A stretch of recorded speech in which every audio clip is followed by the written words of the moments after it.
Good morning, and thank you, Chairman Stile. Thank you to all of our witnesses for being here, particularly so close to the holidays. We greatly appreciate your participation. At the outset, let me say, House Democrats care deeply about the integrity of our elections. That will always be our North Star. And foreign interference in our elections strikes at the very heart of democratic self-government.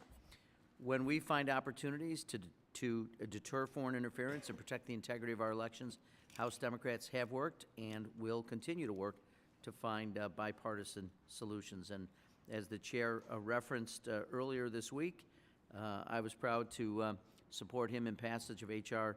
9488, the SHIELD Act, which will provide additional privacy and security protections for Americans who donate to political campaigns online.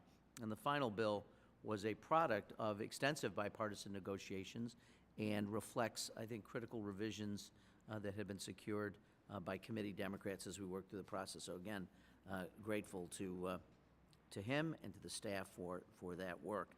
Regrettably, however, today's hearing is not truly about only protecting and promoting election integrity, but an effort at additional partisan posturing. And as the majority appears fixated on Act Blue, the prominent fundraising platform, and the majority has made in the past some specious claims unaccompanied by facts, all smoke, in many respects, no fire. So if we truly care about deterring election interference, we would look in everyone's backyard. We would look in, and the Republicans would look in their own backyard. And I'll apologize if I missed this, but I have not seen an oversight letter or subpoena to WinRed, the prominent conservative fundraising platform, which was created in response to the tremendous success of Act Blue.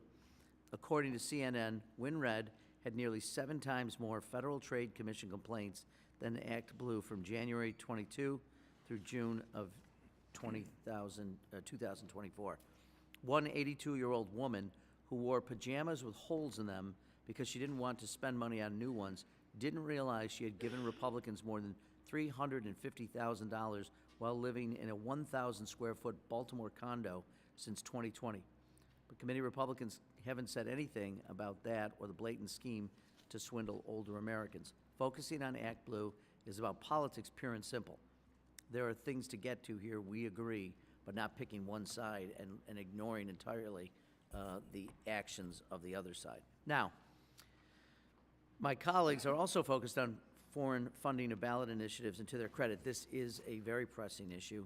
Some of the testimony before this committee seeks to blame the problem squarely on the shoulders of a single donor, but in my neighborhood we'd call that something else, but here I'll just refer to that approach as malarkey.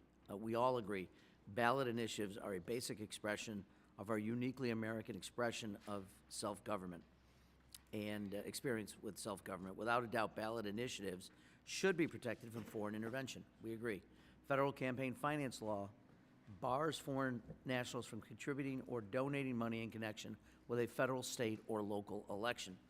In 2015, I note, however, 3 Republican commissioners on the FEC voted to dismiss an enforcement action brought against foreign corporate special interests who spent $327,000 to oppose a California public health ballot measure.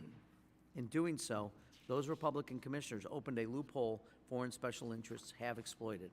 For example, in Maine, a Canadian-owned utility funneled over $20 million opposing a Maine citizen ballot initiative in 2020, dwarfing all other spenders on that campaign.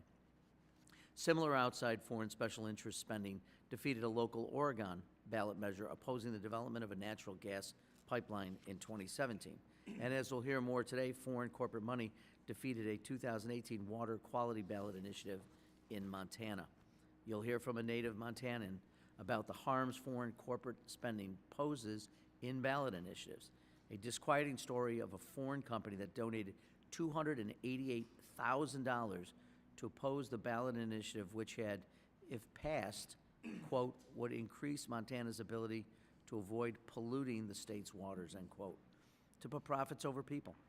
As one Democratic federal election commissioner put it, a commissioner put it, a company based halfway around the world made a sizable donation, interjecting itself in hopes of future profits, into a political debate in Montana over mining and the quality of Montana's waters.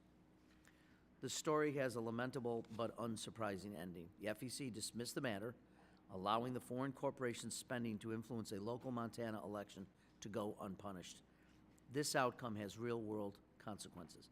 Montana's water is now more likely to be less clean, harming public health, the environment, agriculture, ranching, the outdoor recreation industry, and everyday quality of life in Montana. Unfortunately, 3 Republican FEC commissioners opened a loophole for foreign corporations to exploit. We need to close this loophole. We agree. And we can't stop there. Since the Supreme Court's disastrous Citizens United decision, our campaign finance system, to put it lightly, has been broken. And it's going to continue to be broken until we make a fix. And it is broken in a significant way. This year, one single donor, billionaire Elon Musk, spent at least $277 million of his own money backing Donald Trump and other Republican candidates. Also this year, just coincidentally, Musk's net worth climbed by more than $200 billion, with the vast bulk of the increase, $170 billion, coming just since Election Day. According to Open Secrets, 5 donors gave over $100 million during the 2024 election. We need to fix this broken special interest, big money campaign finance system, and the vast majority of Americans support that and understand that getting money, big money out of politics is important for them to have their influence over their government. We need to stem all avenues of potential foreign interference. We need meaningful disclosure of campaign funds and a functioning FEC. That's why Democrats will continue to support the Freedom to Vote Act. If we're serious about preventing foreign interference, please, let's do this in a bipartisan manner. I welcome it, and I would urge us to do it together. Sadly, given some of the work as it relates to elections here, I suspect that won't happen. But before yielding back, I want to ask unanimous consent to enter into the record the CNN article titled, "How Elderly Dementia Patients Are Unwittingly Fueling Political Campaigns," which includes an observation that, quote, elderly, vulnerable consumers have unwittingly given away 6-figure sums to political campaigns, most often to Republicans. I also ask unanimous consent to enter into the record a Washington Post article entitled, "Elon Musk Put $277 million into the Election. He's $200 billion richer this year." And with that, I yield back my time.